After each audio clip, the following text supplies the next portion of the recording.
মাটি কাদার গন্ধ পাওয়া যায়। এই এলাকার মানুষের জন্য কিছু করা এটা আমার ইমানি দায়িত্ব, নৈতিক দায়িত্ব।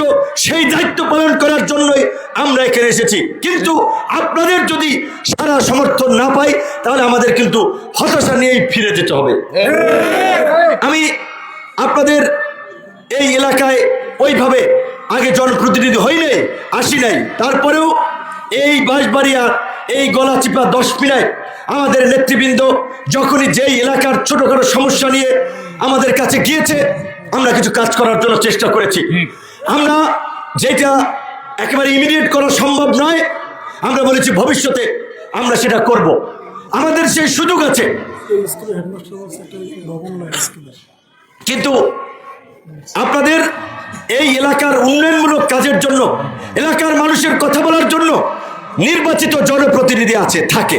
তো আপনারা যদি সেই জায়গায় আমাকে না বসাতে পারেন তাহলে তো আমি অফিসিয়ালি আপনাদের হয়ে কথা বলতে পারবো না।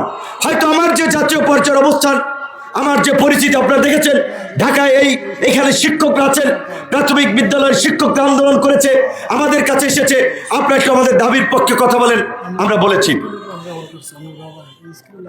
হাই স্কুলের শিক্ষকরা গিয়েছে, নন এমপিভুক্ত শিক্ষকরা গিয়েছে, নার্সরা গিয়েছে, তাদের অধিকারের জন্য আন্দোলন করে ঢাকায় আমাদের সহযোগিতা চায়। তো আমাদের এই সহযোগিতা আমরা যদি আনুষ্ঠানিকভাবে জনপ্রতিনিধি হতে পারি বা এই গলাচিপা 10 মিনা তথা গোটা বাংলাদেশের মানুষের জন্য আমরা ভয়েস রেজ করতে পারবো, আমরা কথা বলতে পারবো, তার জন্য আপনাদেরকে জোটবদ্ধভাবে, ঐক্যবদ্ধভাবে আগামী নির্বাচনে গণ অধিকার পরিষদের ট্র্যাক মার্কায় ভোট দিয়ে বিপুল ভোটে আপনাদের সমর্থন দেখিয়ে দিতে হবে, যেন এই বাংলাদেশে আমি জানি আমার কাছে অনেক খবরাখবর আছে। এই বাঁশবাড়িয়ার এই স্কুল থেকেই আমার বাবা পড়াশোনা করে গিয়েছেন, অনেক আত্মীয় স্বজন এই বাঁশবাড়িয়া 10 মিনা গলাচিপাতে আছে। কাজী এটা আমার খুব অচেনা এলাকায় নয়।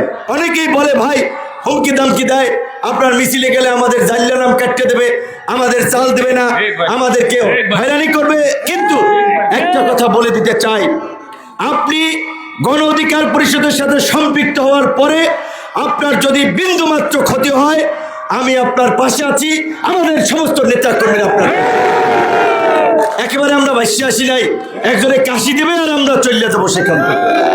এইভাবে আমরা রাজনীতি করব না। আমরা এই ঢাকা শহরে এই স্বৈরাচারী সরকারের আমলেও শিরা টান টান করে লড়াই করেছি, গলা উঁচু করে কথা বলেছি, গলা নামিয়ে কথা বলি নাই, প্রশাসনের বন্দুকের নলকে ভয় পাই নাই। কাজে আজকে এই নিজের জনপদে নির্বাচনের জন্য এসেছি, ভোটের জন্য এসেছি, কারো জারি কাশি শুনে উঠে যাওয়ার জন্য আসি। আমি দলমত নির্বিশেষে সকলকে নিয়ে কাজ করতে চাই।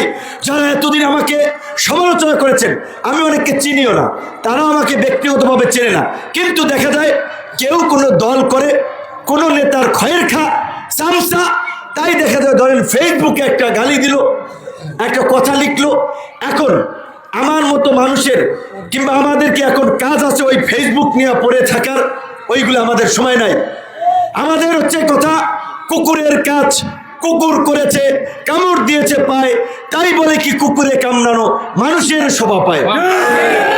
যদি মানে কুকুর মানুষকে কামড়ায়, এখন মানুষকে কুকুরের একটা কামড় দেবে? তো কাজী আমাদের নেতৃবৃন্দ, আমাদের শুভাকাঙ্ক্ষী সমর্থকদেরকে বলবো, ওই 2-1 জন যারা বাজে কথা বলছে ওগুলো ইগনোর করেন। কয়েকদিন পরে ইনশাল্লাহ ওরাই আপনাদের পেছনে থাকবে, আপনাদের কাছে সহযোগিতার জন্য আসবে। তবে আমি ব্যক্তিগতভাবে প্রতিহিংসা প্রতিশোধের রাজনীতি পছন্দ করি না। ইনশাল্লাহ আগামীতে নির্বাচিত হতে পারলেও না হতে পারলেও এই গলাচিপা 10 মিনা এই পটুয়াখালী 3 আসনের মানুষের জন্য দল মত নির্বিশেষে কাজ করব। তাই আমি বিএনপি, জামাত, চরমোনাই সকল রাজনৈতিক দলের ভাই বন্ধুদেরকে বলবো, বিশেষ করে আমি জাতীয় পর্যায়ে রাজনীতি করলেও আমি আপনাদের এই এলাকার সন্তান। ওই খোঁজ খবর নিলে কোনো না কোনো ভাবে বিভিন্ন জনের আত্মীয় স্বজনীয় হব। কাজেই আমি খুব আশা ভরসা নিয়ে, বুক ভরা স্বপ্ন নিয়ে আপনাদের জন্য কাজ করার আগ্রহ থেকে এইখান থেকে নির্বাচন করার জন্য এসেছি। আশা করি আপনারা রাজনৈতিক দল মতের ঊর্ধ্বে উঠে আপনারা আমাকে সমর্থন করবেন। নেতা আছে, সেই নেতা রাজপথে সংগ্রামে আমাদের প্রধানত এলাকা নিয়ে কাজ করার কিছু ফোকাস বা গুরুত্ব হচ্ছে এই এলাকার রাস্তাঘাটগুলোকে গুরুত্ব দিয়ে ঠিক করা, যেখানে রাস্তা নাই সেখানে রাস্তা করা, যেখানে কাঁচা আছে সেগুলোকে পাকা করার ব্যবস্থা করা, এবং এই চরাঞ্চল তথা গলাচিপা 10 মিনার ছেলে মেয়েরা এই গ্রামে থেকে যেন উন্নত মানের শিক্ষা পেতে পারে। স্কুলে যেখানে শিক্ষকের সংকট আমরা সেখানে শিক্ষকের ব্যবস্থা করব, যেখানে ভবনের সংকট আমরা সেখানে ভবনের ব্যবস্থা করব। গরিব মানুষের সন্তানেরা যদি পয়সার কারণে তার শিক্ষা লাভ করার সুযোগ থেকে বঞ্চিত হয়, আমি আপনাদেরকে কথা দিচ্ছি আমরা আগামীতে নিজস্ব ব্যবস্থাপনায় শিক্ষার যারা স্কুল কলেজে পড়বে আর্থিক সংকটে আমরা তাদের পাশে দাঁড়াবো। এই এলাকার মানুষ যাতে সুচিকিৎসা পায়, গলাচিপা 10 মিনার হসপিটালটাকে কিভাবে আরো আধুনিক করা যায়, এইখানে সকল প্রকার ডাক্তার নিশ্চিত করা যায় এবং অন্তত পক্ষে কঠিন রোগের চিকিৎসা যতটুকু এলাকায় করা যায় আমরা সেই পদক্ষেপ নেব। আমরা কৃষকের উৎপাদিত ফসলের যেন মূল্য পায়, তাদের উপরে যেন চাঁদাবাজ দখলদাররা উৎপাদ করতে না পারে, সেই চাঁদাবাজ দখলবাজ দুর্বৃত্তদের বিরুদ্ধে আমরা আপোষহীনভাবে লড়াই করব।